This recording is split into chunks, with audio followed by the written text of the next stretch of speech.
Have you ever wondered what it's like to live in a place where no one is supposed to live?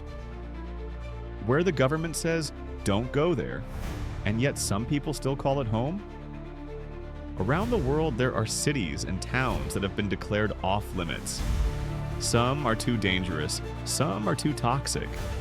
Some are stuck in political limbo or were simply abandoned by time and history. But in every one of these places, a few souls refused to leave. Or maybe they came back, or perhaps they never left at all. Today, we're exploring the haunting, mysterious, and sometimes unbelievable stories of cities where living is officially forbidden. But people still live there. Let's begin our journey. First stop, Pripyat, Ukraine.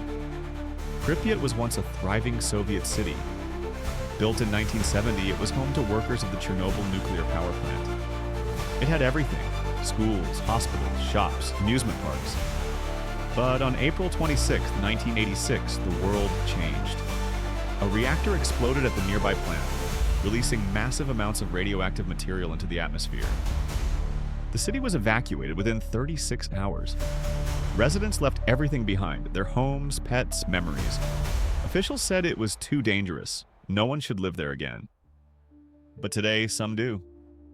They're called the self-settlers, a small group of elderly people who return to the exclusion zone, refusing to spend their last years in strange cities or cramped apartments. Most are women. They grow their own food, they live off the land, they know the risks, but to them, the risk of radiation is less frightening than dying far from home. The Ukrainian government doesn't officially allow it, but the authorities mostly look the other way. These are ghost towns with a heartbeat, quiet yet alive. Our next destination is Varosha, Cyprus. Imagine a resort city: beautiful beaches, luxury hotels, nightlife, tourists from all over Europe. That was Varosha in the 1970s, the jewel of Famagusta. Then came the Turkish invasion in 1974.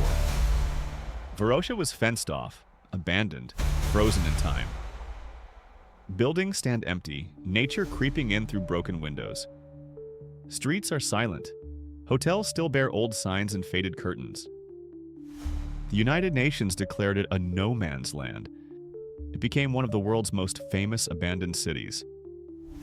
No one was allowed in. But some people never really left. Greek Cypriots who once lived there still visit the edges, peering through the fences. Some sneak in. Turkish authorities have gradually opened parts of the city in recent years, despite international condemnation.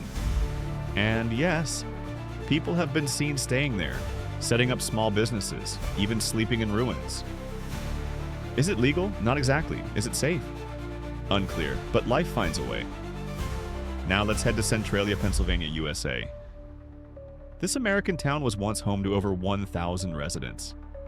Then in 1962, a fire started in an abandoned coal mine beneath the town. That fire is still burning today, more than 60 years later. The underground blaze made the ground unstable. Sinkholes appeared. Smoke and toxic gases seeped out of the earth. Authorities evacuated the town. The government bought out most of the properties and demolished nearly every building. Centralia was erased from most maps. The zip code was revoked. In most senses, it no longer exists. But a few residents refused to leave. As of the 2020s, fewer than 10 people still live there, scattered among empty lots and cracked roads. They live quiet lives, surrounded by the eerie silence of a place abandoned by the world.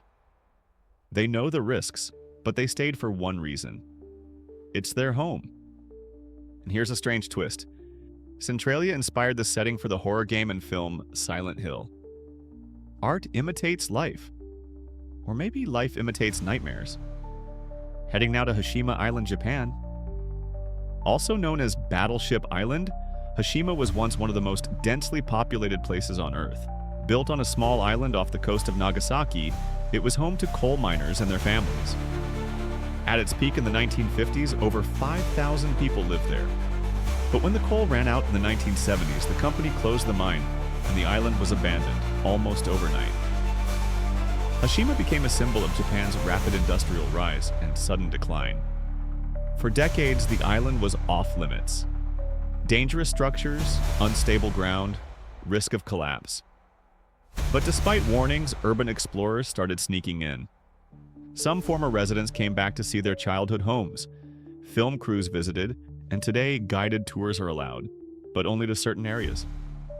Still, some say they've seen people staying there overnight. Locals say there are caretakers. Others whisper of those who returned in secret. Officially, no one lives on Hashima. Unofficially, well, no one's watching 24/7. Next, we visit Oradour-sur-Glane, France. This one's different. It's not abandoned because of nature or radiation or war in the traditional sense, but because of a horrific massacre. In 1944, Nazi troops entered the village and murdered 642 civilians, men, women, and children. The town was burned, destroyed, and left as it was, untouched. It became a memorial, a frozen moment in history. No one was ever meant to live there again. But over the years, a few locals took shelter nearby. Some say they stayed in the ruins for a while. Others claim that the silence of Oradour isn't always empty, that footsteps can be heard at night. Whether that's the living or something else, we'll let you decide. Let's now go to the border of India and Bangladesh, to a unique place called Dahagram Angarpota. Technically, it's part of Bangladesh, but it's completely surrounded by Indian territory. For years, access was difficult. It was a political headache, a leftover from colonial-era maps and disputes. India built a corridor so that Bangladeshi citizens could visit this village during the day. At night, the corridor is closed. For a long time, life here was nearly impossible. No hospitals, no services, no government support. People were told to leave. Many did. But many also stayed. They raised families, built homes, tended farms, all inside a legal gray zone. Even today, living there isn't exactly encouraged, but it happens. Now, let's travel to the demilitarized zone, the DMZ, between North and South Korea. One of the most heavily fortified borders in the world, a line drawn in 1953 that still divides a nation. No one is supposed to live there. It's filled with landmines, barbed wire, guard towers. It's a place of tension and silence. And yet, there are two villages. One in the north, called Kwajongdong, often referred to as a propaganda village. Bright buildings, empty windows, loudspeakers playing patriotic songs. South Korea says no one actually lives there. In our previous exploration, we ventured into the world's forbidden zones, places where living is strictly prohibited, whether by law, nature, or the scars of history. Think of the radioactive ghost town of Chernobyl, where time stands still amidst decaying reactors, or the Korean demilitarized zone, a tense strip of land bristling with mines and military outposts. These are places where human presence is either banned outright or rendered unthinkable by circumstance. But today, we're turning our attention to a different, equally mesmerizing narrative. These are the places where no one should live. Environments so hostile, so unforgiving, that mere survival feels like a triumph over nature itself. Yet, astonishingly, thousands, sometimes tens of thousands, call these places home, driven by necessity, resilience, or an unbreakable connection to the land. Let's begin in the Peruvian Andes at La Rinconada, the highest permanent human settlement on the planet. Perched at a dizzying 6,700 feet above sea level, this mining town is a study in extremes. The air here is so thin that every breath feels like a struggle, delivering only half the oxygen you'd get at sea level. Temperatures regularly plummet below freezing, and the ground is contaminated with mercury and other toxins from artisanal gold mining. There's no proper sanitation, no reliable electricity, and the nearest hospital is hours away down treacherous mountain roads.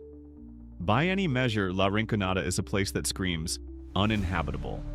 Yet over 50,000 people live here, drawn by the faint glimmer of gold buried in the frozen earth.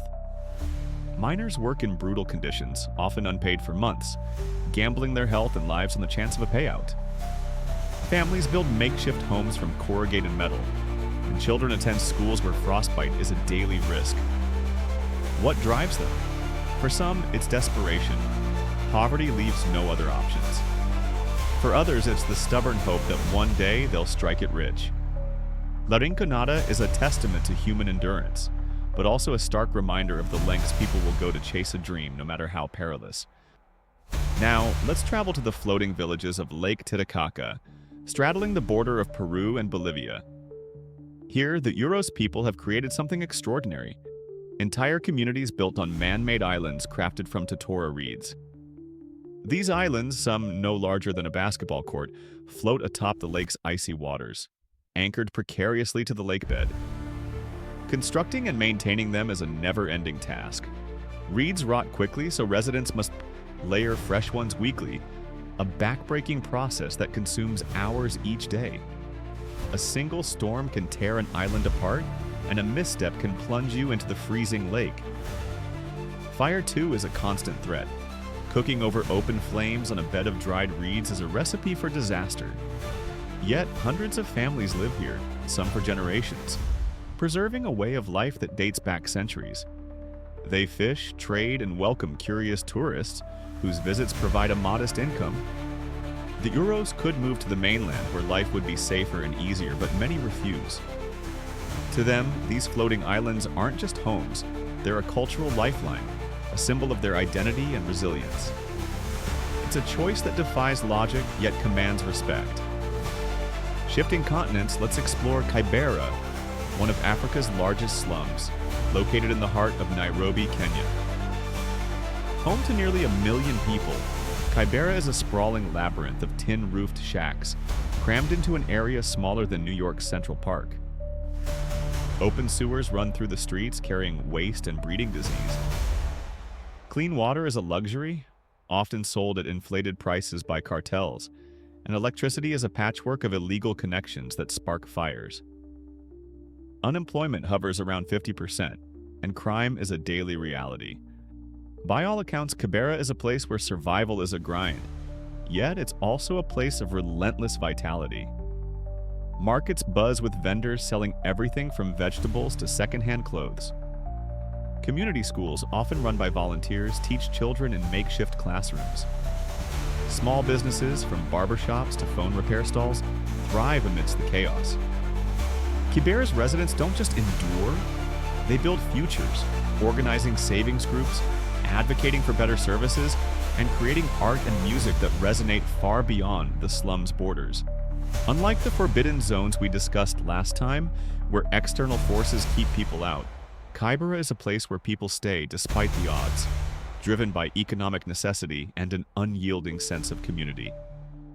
Let's now turn to the cliffs of Yemen's Al-Hajara, a village perched on a rocky outcrop in the Haraz Mountains.